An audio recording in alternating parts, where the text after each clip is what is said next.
السلام عليكم ورحمة الله وبركاته. كل توعنا وناسم دقيستيال ملك صوت دافع عالم كتشوكتان هلكن راديو حرية عدك الشعب كوغادينيا وعدك دقيستان كرتان براها أنو كلنا إنترنت كا سيدا بقى راديو حرية إليش تيفي أغاري النت يبقى هوغانك ورفافين تجوحو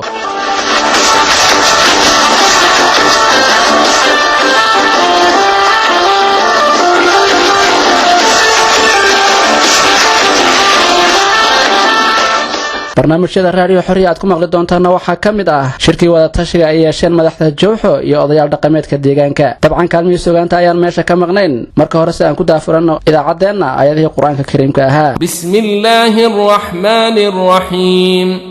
idha zulzilatil ardu zilzalaha wa akhrajatil ardu athqalaha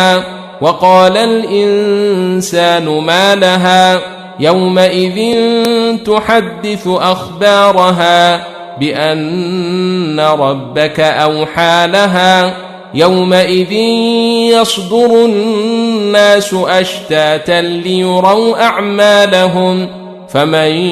يعمل مثقال ذرة خيرا يره ومن يعمل مثقال ذرة شرا يره الله ينوع عنفعي وحين تاينو دhan ayadii quraanka kariimka ahaa waa hagaag dhageystayaal halka nala socotaan waa raadiyo xorriyo codka shacabka ogaadeenaya haatana waxaad ku soo dhawaataan warkii idaacada iyo wariye Ibrahim Catoosh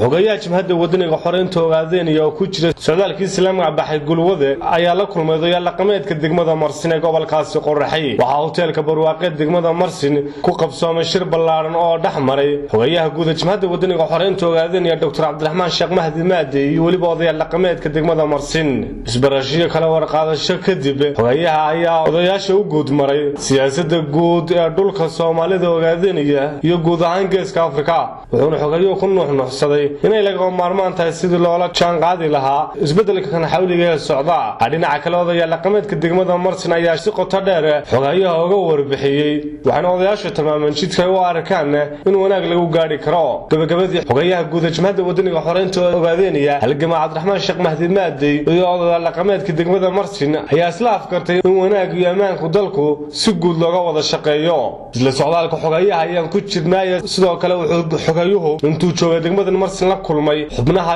jimhadda wadaniga xoreynta ogaadeenaya degmada Marsin xogayaha ayaa xubnaha uga warbixiyay xaaladda guud ee geeska Afrika iyo marxaladda cusub ee dalka ogaadeenaya galay sidoo kale xogayaha ayaa ka soo qayb galayaasha ku gubaabiyay in hawlaha ummadda u hayaan laban si shacabku loo gaarsiiyo hadafkoodii muqaddaska ahaa xogayaha guud ee jimhadda wadaniga xoreynta ogaadeenaya Dr. Cabdiraxmaan Sheekh Mahdi Maade ayaa gurigiisa ku booqday Yaasiin Bedel Gaboos oo ah aabihii Al-Shahiid Cabdullaahi Yaasiin Bedel Dr. Cabdiraxmaan Sheekh Mahdi Maade xogayaha guud ee jimhadda wadaniga xoreynta ogaadeenaya socdaalkiisu gulwada ku maray qayb kamid ah dhulka Soomaalida ogaadeenaya ayaa tulada Lebi hawle degmada Marsin ku booqday Yaasiin oo kamid ah dadkii dulmiga baaxad loo geystay isagii ehelkiiba xogayaha guud ee jimhadda wadaniga xoreynta ogaadeenaya Dr. Cabdiraxmaan Sheekh Mahdi Maade waliba sidoo kale xubnaha jimhadda wadaniga xoreynta ay la socday socdaalkoodii ku sii maray degmada Booq iyo waliba sidoo kale tulooyin ay kamid yihiin Dameero Joog wuxuuna haatan xogayuhu guud ee jimhadda wadaniga xoreynta ogaadeenaya si toos u gaaray degmada Galxamud ee gobolkaasi Doolo waxa magaalada Jigjiga caasimada ogaadeenaya iyana ka qabsoomay kulan wada tashi ay ka soo qayb galeen dhammaan odayaal dhaqameedka sidoo kale kulankan waxa shir gudoominayay gudoomiyaha guud ee jimhadda wadaniga xoreynta ogaadeenaya Dhammaan Maxamed Cumar Ismaan iyo waliba sidoo kale taliyaha gudoomiyaha guddiga qabanqaabada mashruucinaha afraad dhawaan ka dhici doona hadduu Allah awood loo galaado caasimada guud ee magaalada Shabeelle shirkan oo ahaa ay ka tashiga shacabka ogaadeenaya ayaa la isla gorfeysay oo la jaan qaadi lahaa marxalad cusub isla markaana loo hanti lahaa talada dalka odayaasha ka soo qayb galaya kulankan ka hadlay iyo dhiirigelinaya jimhadda wadaniga xoreynta ogaadeenayna kula dardaarmay sida ay ugu dhabar adeegayeen xabadii inay haatan ugu dhabar adeegaan halkan isku bedela qalinka siyaasadeed kulanka odayaal dhaqameedka jimhadda wadaniga xoreynta ogaadeenaya madaxdeeda ugu sareysa ayaa ku soo gabagabooday jawi afgarad leh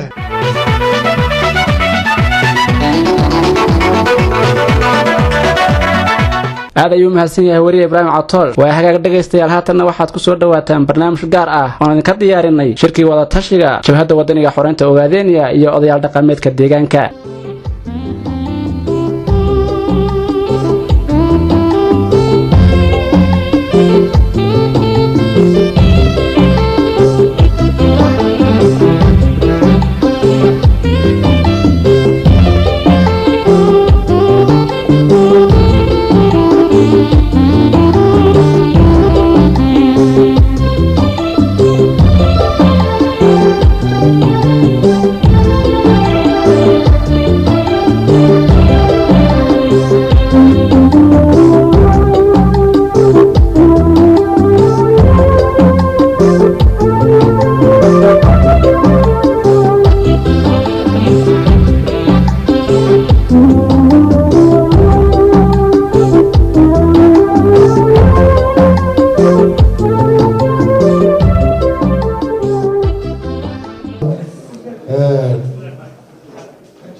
iyo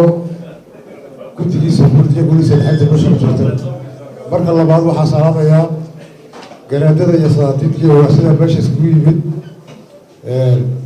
waxaan leeyahay assalaamu calaykum waraxmatullahi wabarakaatu. وعليكم السلام ورحمة الله وبركاته. runtii jalanku fakar fiican ku soo jeediyey wuxuu yidhi nala taliya haddaan nahay hogaankii jabadda xoreynta ogaadeen nala taliya waa sax waa talo laisku leeyahay waa talo walaaltinimo waa mid u qaranta inaan mar walba de inagu dhaqan baana inaan la talino jidka toosan aan ku hadlo siduu sheegay jalanku waa run waa qor isku dhiib buu yidhi jabadda axmed guri waktigiisii halkigiisa ku ilaahtasan u socday sayidka ku ilaahtasan u socday oo lef laakiin muxuu ahaa tii dhaweyna salafahayd 2 sano iyo badh bay socotay oo lef laakiin dhowr iyo 30 bay socotay maxaa uga cibir dheeraatay ma isweydiisay weli ismeydaa weydiin baan marinayaa waxaa uga cibir dheeraatay fakarku wuxuu ka yimid dadka waddanka leh kama imanin meel ajinadiya ama meel kaloo fog kama iman ee dadka waddanka le buu ka yimid fakarkani mar haddii aad tirahdeen naantashada runtii waa idinla talin doonaa waana idinla taliyaynaa hiil iyo hoobla garabkiinaan taagannahay hawshaada wadaana waa idin garab taagannahay siina wadaan idin leenahay wasalaamu calaykum warahmatullahi wabarakatu. الأنبياء والمرسلين سيدنا محمد وعلى آله وصحبه أجمعين. أولا مدحضة جمهدة iyo odayaasha dhaqanka culama diinka aqoonyahanka iyo qaybaha kale bulshada eheliyada dhammaan waxaan ku salaamayaa salaanta islaamka assalaamu calaykum waraxmatullaahi wabarakaatu. bacda salaan magacaygu waa suldaan maxamed waxaan rabaa inaan iraahdo kelmad kooban kelmaddaas waxaan rabaa inaan ku bilaabo naftayda khaadi'ada iyo dembiga badan iyo mas-uuliyiinta qaybaheeda kala duwan fadhidaba waxaan u dardaarmayaa ilaahay cabsidiisa iyadaynu ku siraad koraynaa iyadaynu ku xaqiijin karnaa hadafka aynu isugu nimid iyadaynu ku asiibi karnaa talada layna weydiiyey ilaahaynu ka baqanaynu baan leeyahay anigu boqorku asagaa cidduu doonana taageero u geliya oo socodsiiya cidduu doonana banjariya waynu isla ognahay wax lagu qaadan karaa indhaheenna hortooda ay ka dhaceen sanadii hadda aynu soo dhaafnay waxaan leeyahay qof walowba wixii ilaahay ku siiyey kii madaxtinimo haya kii cilmi haya kii awood dhaqaalood haya kii ummadda dhaqan ku matalaya ilaahay ha looga baqo qof walba nimcada ilaahay ku siiyey ilaahay uga baq ummaddana ugu adeeg intaa haddaan sii dhaafo waxaan leeyahay madaxda jamhadda xoreynta ogaadeenya admiraalka maxamed cumar cismaan iyo mas-uuliyiinta kaleetaba walaalayaal aad iyo aad baan idinkugu mahad celinaynaa waana idinla talinaynaa waana idiin ducaynaynaa aad baan idinkugu mahad celinaynaa waxaan idinkaga mahad celinaynaa soo dhaweynta iyo qada sharafta iyo weydiinta wixii bini aadamku ku meel mari lahaa wixii ugu muhiimsan oo talada ah waana idin hambalyeynaynaa waxaan idinkaga hambalyeynaynaa 30 sano oo dil iyo dhac iyo xarig iyo handadaad iyo dhibaato ka bacdi intaad u dhabar adeegteen maanta ummadiinii ahlul xalli wal aqdi inaad la hortaagan tihiin war halkaana wax marayaan sidii aynu ku naafakici lahayn ama dariiqii aynu ku badbaadi lahayn aynu ka wada tashano aad baan taana idinkaga hambalyeynaynaa midda talada hadalku waxa la yiri waa hawraarsan iyo aamin xigmadaha islaamkana waxa kamid ah khayrul kalaam ma qalla wadalla odayaal baa halkan ka hadlay maxaa u laf dhabarah baa la yiri kelmadda leena weydiiyo oo tashiga ah waxa u laf dhabar yiraahdeen midnimada waa sax waxaan rabaa marka anigu inaan taabto marka midnimadu maxay ku imaan kartaa laba dhinac baan rabaa inaan uga tala bixiyo dhinac waxa weeye in laga gudbo oo horumar laga gaaro oo laga bogsoodo oo aqligii iyo aqoontii looga bogsoon lahaa adinka hogaaminta la idinka helo waxa qabyaaladda loo yaqaan qabyaaladda waxa u asal ah horta dulmi asal waxa u ah horta waa jahli jahligu wuxuu keenaa dulmi dulmigu wuxuu keenaa qabyaaladuna waxay keentaa cadaalad darri ah haddii qabyaaladdu shaqayso marka sidaa ay arrintu noqoto maxaa laga dhaxlaa waxaa laga dhaxlaa qaran la'aan qaanuun la'aan qorshe la'aan qadarin la'aan isqabad la'aan waxa qabyaalad laga dhaxlaa waa saas waxa ummaddu ay ku naafakici kadhaa waa midnimo waxa la idinkaga jeedaa waa midnimo waxa adinku aad wax ku noqon kadhaan ummaddana ku hogaamin kadhaan waa midnimo ha la idinka helo midnimo laysku halayn karo oo maxaa ugu horeeya waxa aad gacanta ku haysaan oo ah hogaaminta ummadda Soomaaliyeed inay ummadda Soomaaliyeed u sinaato doorasho hadda la gelayaa jamhadiinu gobol xisbi baad dhisaysaan gobol shuuraa dhisaysaan oo sare guddi fulin baad dhisaysaan waxaa sida loo maamulo iyo taladooda sida looga wada qayb galo iyo sida Soomaalinimadu uga muuqato baa midnimo ku imaanaysa jahadaas oo taasaan leeyahay waa wax adinka gacantiina ku jira jahada labaad oo aan ku dhaawacmi karno ama oran kara dhabarkeenu uga jabayna waxa weeye inagu Soomaali baynu dawlad baynu leenahay xisbi baa waddanka hogaaminaya haddii adinka ka jamhad ahaan hogaamintiina iyo xisbiga waddanka hogaaminaya aydaan lahayn wax meel idin yaala aydaan lahayn midnimo aydaan lahayn wada socod aydaan lahayn wax isku ogaansho aydaan tallaabadii la qaadayaba wax isaga ogeyn araxda laga jabaya waxa la rabaa in la soo waxa la rabaa waan kula talinayaa anigu hogaaminta jamhadda ha jirto wax isugu keen xiran adinka iyo xisbiga waddanka hogaaminaya oo madaxweyne Mustafa ku horeeyo wax gaar oo meel idin yaala waa inay jiraan propaganda iyo dhibaatada iyo waxyaalaha laga sheegayo social media dhammaan waa in la joojiyo haddii ay dhinaca xisbiga dawladda hadda waddanka hogaaminaysa ka jiraan iyo haddii dhinacina ka jiraan mar rabaan anigu inaan cilmi cid ku xajiyo qof dhaqan ahaan intaas waxaan rabaa midnimada labada jihoob ay ka imaan kadhaa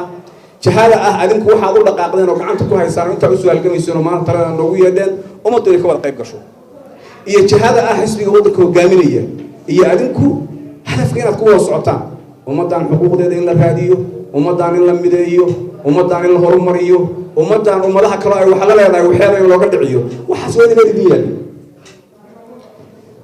kalmada kalmadooda aan rabaa inaan hadalka uga tago waa waqti dambe la daalay dad badan inuu hadal lahaa laga yaabaa waxa weeye waxaan rabaa hal aayad oo quraan ah iyo xadiis inaan hadalkayga uga tago ayada quraanka ilaahay wuxuu leeyahay subhanahu wa ta'ala nabiyullaahi Muuse baa waxa u cabtay qoladii reer bani Israa'iil oo ka dhashay waxay yiraahdeen qaalu diina wa anna la dhibi jiray biila min qablika wa min ba'di ma jiitana intaadan adigu noo imaan iyo intaad noo timid bawana marka hore ma dhibi hadana ma dhibi ilaahay subhanahu wa ta'ala baa fawqa sab'a samaawaat jawaabta ka ويجي عسى ربكم أن يهلك عدوكم ويستخلفكم في الأرض فينظر كيف تعملون حقيقة جدوها ديجان كان دباتو ينبضان إنه صومرين عدو البروا سامي لكن والله كربنا هل كان واحد بدن وصل لبرضيتين ما أنت واحد شوكتان ملقول ما قرنا يعني بشرف هان يقدون هان بدقنك وحكسر في يوم قرنا سؤال لهم وحاولت إن فديا ودقن كي ديجان كسومالي أو إذن له وإذن تاجرنا وإذن لا تلينا وإذن قلب تاجرنا هاي ترى إنه يدي ستين وابحنا صحيح كمان وإحنا سومالي نسكتنا سوما فينظر كيف تعملون بإذن تاب كلمة حديث ما يحوي قال لي هذا معاوية وحو يمد عائشة رضي الله عنها هو يدي المؤمنين تلويدي حديث قالوا بيكوتين حديث قالوا عن كل المسلمين تفردوا ضل هو يشبه هذا النوع يرجوه الرياض وحيكتري من التبس رضا الله بسخط الناس كفاه الله مؤونة الناس ومن التبس رضا الناس بسخط الله waxay tiri man irtabasa rida allaahi bisakhati الnaas kafaahu llahu ma'unata الnaas waman irtabasa rida الnaasi bisakhati اllaah wakalahu llahu calayhi ila الnaas. qofka ilaahay ku raaligeliya wax bini aadamku ka caroonayo ilaahay baa uga filaada bani aadamka ama khalqiga sharkooda dhibkooda wax allaala waxay soo gaarsiin lahayn ilaah baa uga filaada. laakiin qofka ku raaligeliya bini aadamka ilaahay uu ka caroonayo ilaahay baa asaga u wakiisha oo bini aadamka iyo khalqiga hortiisa sharafta laga qaada. cayaan baan u aragnay aad iyo aad baa umahadsan tihiin. waxaan rabaa kelmadda inaan idhaahda dadku isma yaqaano. waxaa laga yaabaa ninkan suldaanka sheegtay oo sidaa u hadlaya waa suldaanka beesha ayay la yidhaahdo. anu waxaan ahay suldaanka beesha leelkasii degan deegaanka soomaalida. aad iyo aad baa umahadsan tihiin. salaamu calaykum waraxmatullahi wabarakaatuh. wasalaamu calaa rasuulillaah. markii ugu horeysa waxaan salaamayaa gudoomiyaha ururka ONLF iyo guddigiisa fulinta, dhammaan guurtada soomaalida ee salaadiinta garaadiyada odayaasha dhammaanta. assalaamu calaykum waraxmatullaahi wabarakaatuh. salaan ka bacdi horta ilaahay mahadaan u celino. maanta ummad soomaaliyeed odayaasha 11 gobol oo ka kooban iyo madaxda ururka ONLF intaan wada fadhino aayatiinka iyo mustaqbalka soomaaliyeed aan ka tashano ay leeyihiin. horta ilaahay mahadaan u celino. marka ugu horeysana waxaan mahad u celinayaa ururka ONLF oo jenaraal maxmed cumar hogaaminayay dadaalka ay sameeyeen muddo dheer, halganka muddo dheer ay galeen. runtii halgankaas ogaadeen kelimo uma dagaalamin raggan. dhacday yar oo ka dhacdo Ethiopia hadday tuulo ka dhacdo, haddii gobol ka dhacdo, ayagoo dibadda jooga way ka hadli jireen. magaca soomaalinimo ay uga hadli jireen, magaca ogaadeen uguma hadli jirin. sidan haddii shalay markay dibadda ay taagan yihiin in saas u dadaaleen, maanta nabad hadday qaateen Ethiopia hadday dhex yimaadeenna ay leeyihiin war si soomaalinimo iyo walaalnimo ummadnimo aan u tashano hadday leeyihiin xaqiiqa aad iyo aad bay u mahadsan yihiin. annagan waxaa la rabaa haddii odayaal Soomaaliyeed haddii aan nahay si walaalnimo soomaalinimo dantii Soomaaliyeed ku jirto inaan talaan u siinaa fiican. markii ugu horeysa ururka ONLF sidii hadday uu maaragtay ka hadlaya jananka muddo dheer dagaal bay ku jireen, xabad bay ridahayaan. waxay ahaayeen runtii ururada argagixisada ahaan Ethiopia maaragtay looga sharciyay caalamka. intaasoo dhan intay ka baxeen oo qoriga day dhigeen oo si dimuqraadiyad ayaan Ethiopia dalkeennii ummadeen u shaqaynayna haddii ay yidhaahdeen ay yimaadeen horta aad iyo aad bay ku mahadsan yihiin. anigu marka waxaan qabaa talooyinka ay soo jeediyeen waa arrin waajibna saaran wey. horta markii ugu horeysa talada koowaad dalka Soomaalida iyo ummadda Soomaalida goormaan wax noqon karnaa macal raggii madaxda oo ururka soo yimid iyo macal annaga ka hortina nabad helno, nabadan ku dadaalno wey. ummadeenna iyo deegaankeenna inay nabad noqdaan oo runtii maanta Ethiopia haddii loo fiiriyo 9 gobolka ugu qiimo badan baa nahay xagga nabadda. aniga farmaalimood ka hor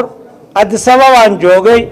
shir 9 kilil odayaashoodii iyo mutacalimiintoodii la isku keenaan ka qayb galay. waxaa caddaatay in Ethiopia kilil waa dhibaato ay ka taagan tahay, dagaal ka taagan yahay. annagu dagaal canfari Soomaali mooyaan waxaa caddaatay dhulkeenna jigjiga ilaa mooyaal maanta qof Soomaali yaa tahay xaggeed ka socotay la oranaynin oo la mari karo. waa guulan ku taagannahay. marka sidaas darteed qodobkii koowaad oo macal odayaasha macal madaxda ururka dhammaan aan qaadanayno nabadgelyo ku dadaalno. qodobkii labaad aan ku dadaalayno runtii sidii hadday jenaraal maxmed cumar sharaxay 28 sano oo Ethiopia dimuqraadi ka jirto waan qirsanahay odayaasha in ummad Soomaaliyeed xuquuqda loogu talagalay sidii loo rabay ay helin oo qof kasta Soomaali waa aaminsan yahay. xuquuqdaas marka sidee maxaan ku gaari karnaa haddii nabadan qaadanno waa midnimaan ku gaari karnaa inaan soomaalida aan midayno 11 gobol oo runtii ururka ONLF maadaama hadda timid siyaasadaad ku biirayso nabad iyo midnimo Soomaaliyeed inaad ku dadaasho ayaan kugu boorinaynaa arrinta saddexaad ururka had waxaa tiraadeen habkii jabhadnimo waan ka baxnay hab siyaasadeed baan conference aan qabanayna conference-ka aad qabanaysaan anig tala ahaan waxaan soo jeedinayaa Soomaalida oo dhan u yeera ogaadeen kaliya u yeerina waa xaqiiqdan idin sheegahay 11 gobol Soomaalida degan Soomaali runtii gobol ahaan way degan tahay qabiil ahaan Soomaali qabiil ay aaminsan tahay qabiil walba odayaashiisa mutacalimiintiisa intaad la tashataan in conference-ka Soomaalida oo dhan Soomaali Ethiopia way ka qayb sheen la yiraahdo ku dadaala taas marka maxay keenaysaa aniga horta run baan idin sheegay mid mushkilo ma arko war amxaarana maamushaan dhihi jirnay tigraana maamushay ogaadeen haddii magac ogaadeen lagu maamulo maxaa dhibaato ah xaqiiqaan wax dhib uma arko maxaa la rabaa keliya war ninka ogaadeen haddii la maamulayo inuu cadaalad sinaan Soomaalnimo midnimo inuu nagu maamulo taasna waxaa laga rabaa General Maxamed Cumar adigiyo ciidankaaga laga rabaa inaad u diyaar garoobdaan sidii hadday ugaaskii maaragtay fasti hadlay ku hadlay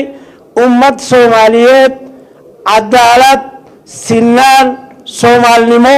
inaad arrintaas runtii aad qaadataan mid kale Soomaaliya waa idin sheegaya bilmisaal Soomaaliya dagaal bay Itoobiya ka socda dagaalkaas socda ogaadeen indhahay ka fiirsadeen misay ka dagaalameen ogaadeen abaal bay ku leeyihiin arrintaas mooyalaan ka yimid markii khatar gashay ugu yaraan 50 wiil ogaadeen baa ku dhintay annagu ma yeeranin gurmadahan ba u yimaadeen waad sugsug marka waad ku jirtaan idinka ruway waad ku jirtaan alaahube daraad markii shilil dhibaato ka dhacday maxaa yeelay Soomaalidan ha ku jirtee raggi ugu badan oo meesha ku dhintay ku dhaawacmay maadaama ciidanka iyagu badan iyaga u badan sidan darteed ani marka waxaan qabaa anigu waxaan idin sheegaya waxaan goobjoog u ahay way raggi dhintay isaaq intii ka dhimatay mooyal waan ogahay hawiya intii ku dhimatay waan ogahay ogaadeen intii ku dhimatay waan ogahay anaa goobjooga anag markani waxaan qabaa Soomaalinimada arrintii nimanka gurmadkoodan ma xuma cadaalad iyo sinaan bay Soomaali u baahan tahay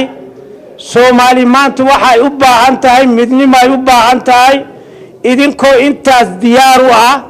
shirki conference qabataan Soomaalida qabiil walba odayaashiisa dhalinyaradiisa martaqaada talada runtii sidii maaragtay Sultan Abdulrahman Bade yiri annagan odayaash ma tashanini waan tashanaynaa intaan isku noqono tala kama dambeesti waa idin soo sii doonaa assalaamu calaykum waraxmatullaahi wabarakaatu yeeritaanka aad noo yeedheen oo aan ka wada hadlayna maanta mustaqbalkii ummadeenna idinku ah jabhad maanta nabad qaadatay deegaankii soo gashay diyaarna u ah inay siyaasadda dalka iyo maxay ahayd horumarka ka jiro ay ka qayb qaataan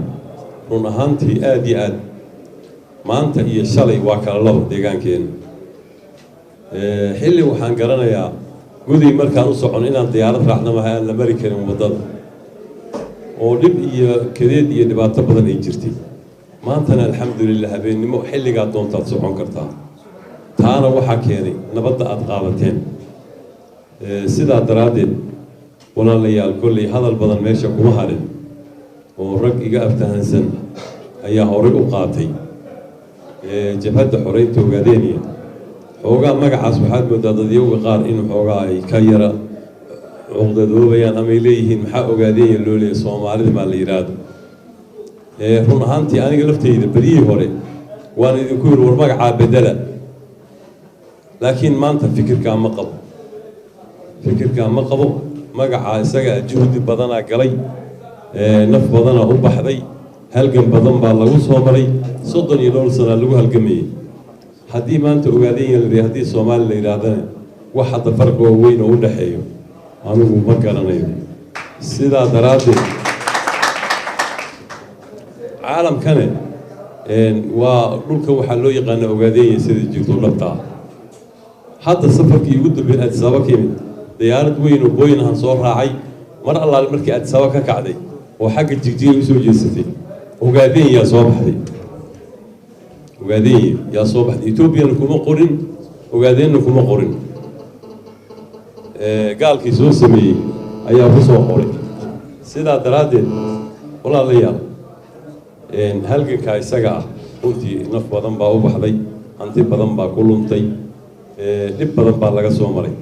marka anigu waxaan qabaa dadkeenaan ogaadeenka ahayn inaan magaca u diino walaalaheen kulana qayb qaadano haddii aan leedmo ta kale nimayo raggii hore iiga horreeyay hadalka waxay ka shaqariyeen in badan idinna aad ogtihiin maanta Soomaali waxay isku raaci kartaa waa cadaalad iyo midnimo shirka aad qaban doontaan iyo dhismaha aad geli doontaan waxaa loo baahan yahay mid Soomaali oo dhan ay iska dhex aragtay inuu ahaado haddii taa la helo waxaan aaminsanahay inaad noqon doontaan urur aad iyo aad u xoog badan mustaqbalka waddankana ka qayb qaato yaad noqon kartaan laakiin haddii uun siyaabihii aan ku soo socon jirnay 28 sano oo hebela saaxiibka iyo hebela ay taageersan iyo hebela iga soo horjeeda haddii la yidhaahdana waxba ma faa'iidoobayaan waxaan noqonaynaa jugjug halkaaga joog marka taa iyada waxaan idinkala talinaynaa oo aan anigu kulley taladeeda ku soo dhiibanayaa inaad ku dadaashaan cadaalad iyo midnimo wax kastoo aad qabanaysaan maanta kulley gobollada waad wada marteen anigu ma filayo hadda in badan inay idin dhimantahay in badan waad soo marteen si hagaagsanaa laydii soo dhaweeyey haddana ummadda way idin heelan tahay halkaa ka sii wada dadaalka inta aad marteen ku dara soo dhaweey wanaagsan iyo waxaan idin leenahay walaalayaal falyatafadalu ku soo dhawaada gacmo furan ayaan idinku soo dhaweynaynaa wixii aan idinka aragnaan idinkula dhaqmi doonaa wassalaamu calaykum waraxmat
Santi, Masia God, Allah Shabeleta. Santi, Masia God, Allah Shabeleta. Alageli Magaye. waa hagaag dhageystayaal intaas waxa inoogu dhan barnaamijyadeennii raadiyo xorriyo intaaynu barnaamij lamida ku kulmi doono waa aniga Saki Sheekh Cabdi ah iyo asxaabtii kale igala qayb qaadatay barnaamijka idin leh sidaas iyo nabadgelyo